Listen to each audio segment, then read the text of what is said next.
रामराम मंडळी, सह्याद्री विथ महेंद्रमध्ये आपलं स्वागत आहे.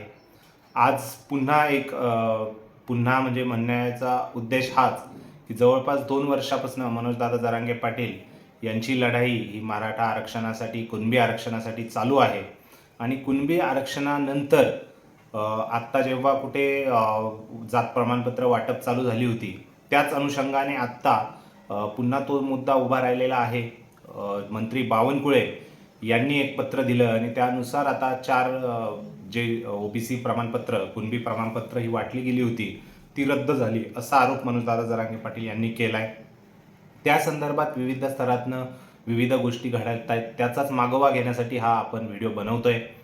नेमकं जरांगे पाटील यांची भूमिका काय आहे आणि बावनकुळे आणि सरकारचं काय म्हणणं आहे, त्यावर आपण डिटेलमध्ये दृष्टिक्षेप टाकणार आहोत. त्यामुळे व्हिडिओ हा शेवटपर्यंत नक्की बघा. मराठा आरक्षण आणि कुणबी आरक्षण आणि याच्या विरुद्ध ओबीसी आरक्षण याबद्दल आपण जी भूमिका बघतोय त्याबद्दल तुमचं मत हे कमेंट सेक्शनमध्ये कमेंट करून नक्की व्यक्त करा.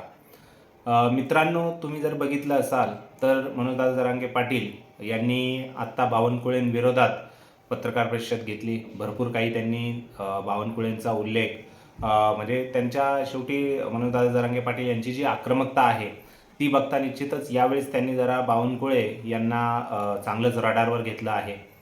याचा उदय म्हणजे याच्या मागचं रिझन आपण जर बघितलं तर एक बावनकुळे यांचं एक पत्र आपल्यापुढे येतं आहे. त्यामध्ये त्यांनी असं लिहिलेलं तर नाही आहे की प्रमाणपत्र रद्द करा, परंतु प्रमाणपत्राची व्यवस्थित चौकशी करा असा मजकूर आपल्याला लिहिलेला आढळतो जेव्हा आपण हे बघतो फोटो त्या पत्राचा. आणि त्यानंतर जे प्रमाणपत्र ते प्रमाणपत्र रद्द केले जातात दुसऱ्या दिवशी. आणि त्यानंतर मनोजदादा जरांगे पाटील यांचा जो काही राग आहे तो आपल्याला ऑब्व्हियसली दिसायला लागतो. कारण त्या प्रमाणपत्रांविषयी जेव्हा बावनकुळे स्वतः इन्व्हॉल्व होतात त्यामध्ये ते कुणीच लिहू शकत नाही की रद्द करा, हे करा. एखादा मंत्री लेवलचा माणूस तर कधीच लिहू शकत नाही की हे प्रमाणपत्र हे तुम्ही रद्द करा. परंतु ते प्रमाणपत्र इनडायरेक्टली रद्द होतं, डायरेक्टली रद्द होतं. म्हणजे त्यामध्ये बावनकुळे यांचा कुठेतरी इनडायरेक्टली हस्तक्षेप हा असू शकतो, असा आरोप जरांगे पाटील यांनी केलेला आहे. जरांगे पाटील यांच्या विरुद्ध आता परत पुन्हा सरकार विरुद्ध मनोजदादा जरांगे पाटील ही परिस्थिती आता येऊन ठेपलेली आहे. सरकारचं मेजरली म्हणणं आहे की जवळपास आम्ही 2,96,246 इतक्या अर्ज पडताळणी केलेली आहे. त्यापैकी 2,60,000 प्रमाणपत्र ही आम्ही ग्राह्य धरलेली आहे आणि त्याच्यापैकी 219 एवढेच फक्त जे अर्ज आहेत ते ग्राह्य धरलेले नाही आहे, ते नामंजूर झालेले आहे. आणि प्रलंबित अर्ज हे 10,843 आहे असं सरकारकडनं सांगितलं जातं आहे. निश्चितच ही जी आकडेवारी आहे सरकारची ती खरीही असू शकते, परंतु प्रश्न हा एवढाच आहे की ज्या अर्थी बावनकुळे यांनी पत्र दिलं त्यामध्ये त्यांनी जे काही शेरा लिहिला आणि त्यानंतर ते पत्र पोहोचल्यानंतर त्यानंतर ते अर्ज जे होते ते प्रमाणपत्र होते ते नामंजूर करण्यात आले. त्यातूनच त्यांनी पुन्हा एकदा सरकारला टार्गेटवर ठेवलं आहे. एकनाथ शिंदे यांनाही टार्गेटला ठेवलं आहे.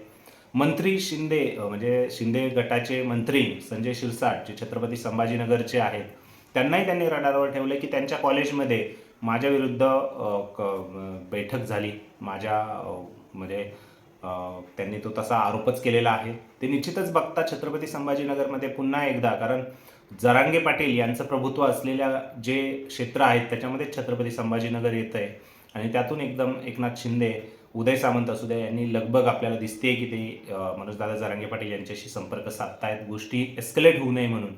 परंतु मित्रांनो, हाच प्रश्न पुन्हा उभा राहतोय की मनोजदादा जरांगे पाटील 2-2.5 वर्षापासून आरक्षणासाठी भांडतायत, कुणबी मराठाला आरक्षण मिळावं यासाठी भांडतायत आणि त्यातून आता जर असे प्रकार पुढे यायला लागले तर ते निश्चितच आगीत ठिणगी पडल्यासारख्या गोष्टी पुढे घडू शकतात का? कारण शेवटी तुम्ही कितीही काही म्हणा, परंतु या अशाच गोष्टी कुठंतरी जाऊन पुन्हा वणव्यासारख्या पसरतात आणि त्यातून वणव्यातनं निश्चितच आगीत होरपळणारं सरकारही असतं, मराठा समाजही असतो आणि समाजही असतो, बाकी समाजही असतो.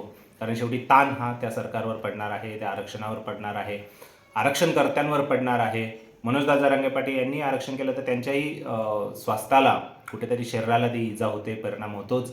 शेवटी सरकारने थोडी समंजसपणे भूमिका घेतली गेली पाहिजे. मंत्र्यांनी तरी डायरेक्ट या अशा गोष्टींमध्ये इन्व्हॉल्व होणं, शेवटी वेगळी समिती आहे पडताळणी करण्याची, तर तिलाच तिचं काम करून देणं गरजेचं आहे. तुम्हाला काय वाटतं या गोष्टीबद्दल ते नक्की कमेंट सेक्शनमध्ये कमेंट करून व्यक्त करा. कुठेतरी आगीत ठिणगी परत पाडली जाते का आणि त्याचा वणवा पुन्हा मनोजदादा जरांगे पाटील यांच्या आरक्षणाच्या पुन्हा लढा उभा राहील का? काय वाटतंय नक्की सांगा. भेटूया पुढच्या व्हिडिओमध्ये. तोपर्यंत जय महाराष्ट्र.